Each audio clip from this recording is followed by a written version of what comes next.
लोग आरसेप की बात करते हैं। देखो आरसेप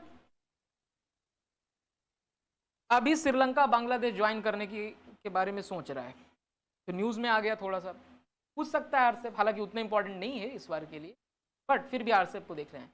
आरसेप एक तरह का फ्री ट्रेड एग्रीमेंट है, मुक्त व्यापार समझौता है। 10 आसियान देश और 5 अन्य उनके साझेदार देश कौन कौन से हैं, तो याद रखना है 5 देश उनके कौन से हैं। 3 इधर वाले एशियन नेशंस, ठीक है, साउथ कोरिया, चाइना और जापान, और 2 नीचे वाले न्यूजीलैंड, ऑस्ट्रेलिया, यही 5 नेशन और 10 आसियान नेशन। पहले इंडिया भी इसका पार्ट था, इंडिया नेगोशिएशन से बाहर हो गया। तो इन सब के बीच में एक रीजनल फ्री ट्रेड अग्रीमेंट है आसियान, ठीक है। तो अब ये है कि भाई इंडिया मूव आउट कर गया है, अभी बांग्लादेश और श्रीलंका इसको ज्वाइन करने का सोच सकते। अब 2 सवाल उठ सकता है, इंडिया ने मूव आउट किया तो क्यों किया,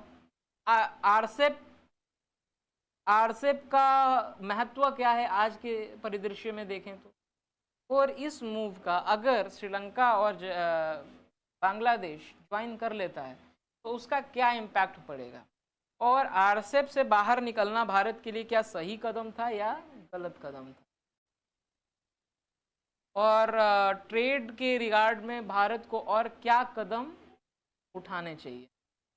तो देखो इंडिया ने मूव आउट किया, उसका कुछ कारण है कि आरसेप कंट्रियों के साथ व्यापार घाटा हमारा ज़्यादा था, व्यापार असंतुलन था, मतलब ट्रेड डेफिसिट में अपन चल रहे थे। कंसर्न्स था कि आरसेप का फ़ायदा उठा करके चाइनीज़ लोग जो है हमारे यहाँ अपने इंपोर्ट्स को डंप करते चले जाएंगे और हमारा जो व्यापार घाटा चीन के साथ है, ट्रेड इम्बैलेंसेस बढ़ेगा, जो कि हमारे लिए हितकर नहीं था। और देखो इसमें याद रखना एक आध फैक्ट भी, जैसे ऑटो ट्रिगर मैकेनिज्म, इंडिया उस बात बड़ा इम्फेसिस कर रहा था कि ऑटो ट्रिगर मैकेनिज्म होना चाहिए, जो कि इसमें दिया नहीं गया। ऑटो ट्रिगर मैकेनिज्म क्या है कि एक सर्टेन लिमिट से ज़्यादा और एक सर्टेन लेवल से कम प्राइस पे अगर कोई चीज़ हमें देता है तो ऑटो ट्रिगर हो जाना चाहिए, ड्यूटीज़, मतलब ड्यूटी हाइक हो जानी चाहिए, ठीक है, हाइक करके हम अपने यहाँ डंपिंग को रोकना चाहते थे, तो यही था ऑटो ट्रिगर मैकेनिज्म। तो ऑटो ट्रिगर मैकेनिज्म जो है वो जो है ऑटो ट्रिगर मैकेनिज्म जो है इसमें लागू नहीं किया गया, एंड इंडिया के लिए बड़ा सेटबैक था और इंडिया पीछे हट गया।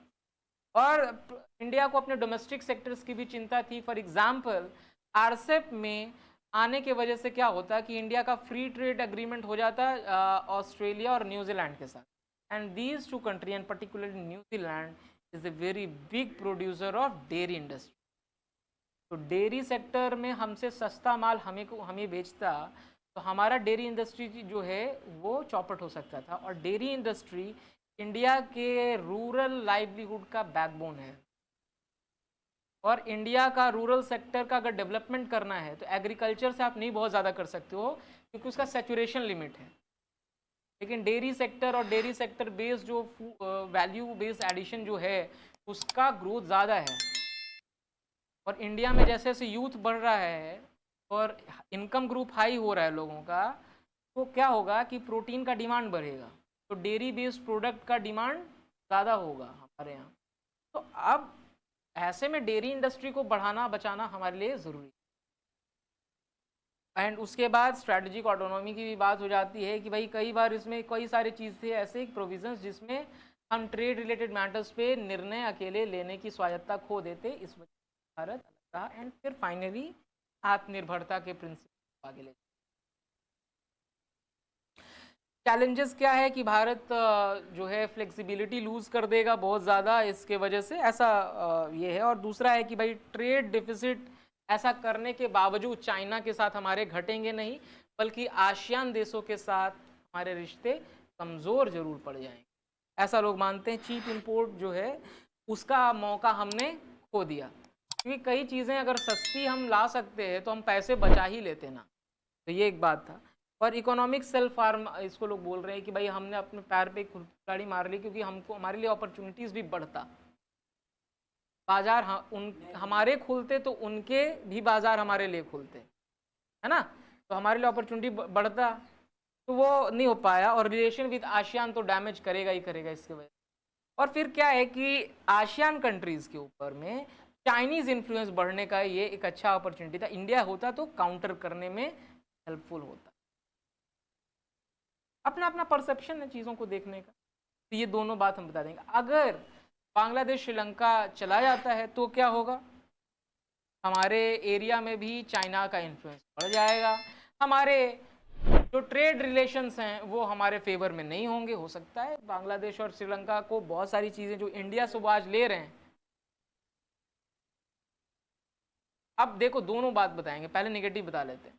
तो हमारा बांग्लादेश और श्रीलंका के साथ जो ट्रेडिशनल चीज़ों, जिन चीज़ों में ट्रेडिशनली हम ट्रेड करते हैं, वो इक्वेशन गड़बड़ हो सकता है, ठीक है। और तीसरी चीज़ ये है कि डंपिंग वगैरह के चलते चाइना के इन्फ्लुएंस में और रीजन्स जा सकते हैं, तो चेकबुक डिप्लोमेसी के जरिए हम कहते हैं, तो वो हो सकता है। और ये दो तीन बातें हो गई।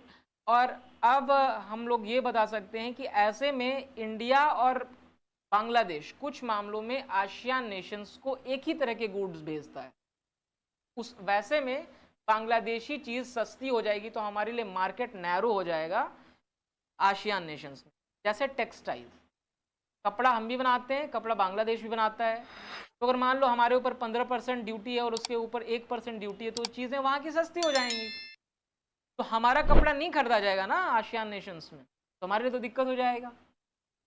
ऐसा ही सी प्रोडक्ट हो सकता है, श्रीलंका से कोई ले ले, मैं मेरा कहने का मतलब मैं ये नहीं कह रहा यही प्रोडक्ट होगा, बट ऐसा हो सकता है। फ़ायदा क्या है कि इंडिया वहाँ पे जाए तो हो सकता है, ये बांग्लादेश श्रीलंका, तो इंडिया और आरसेप के बीच में एक अच्छा बॉन्ड बन सकता है, एक अपॉर्चुनिटी क्रिएट हो सकता है। हालांकि पॉजिटिव बहुत ज़्यादा है नहीं इसमें। हमको क्या वे आउट क्या है कि हमको अल्टरनेटिव ट्रेड डील्स देखना चाहिए, और सप्लाई चेन जो आपूर्ति श्रृंखला है उसमें आत्मनिर्भरता के ऊपर में, और उसको सुदृढ़ बनाने के लिए और अपने घरेलू क्षेत्र को मजबूत बनाने की दिशा में व्यापक कदम, ठीक है।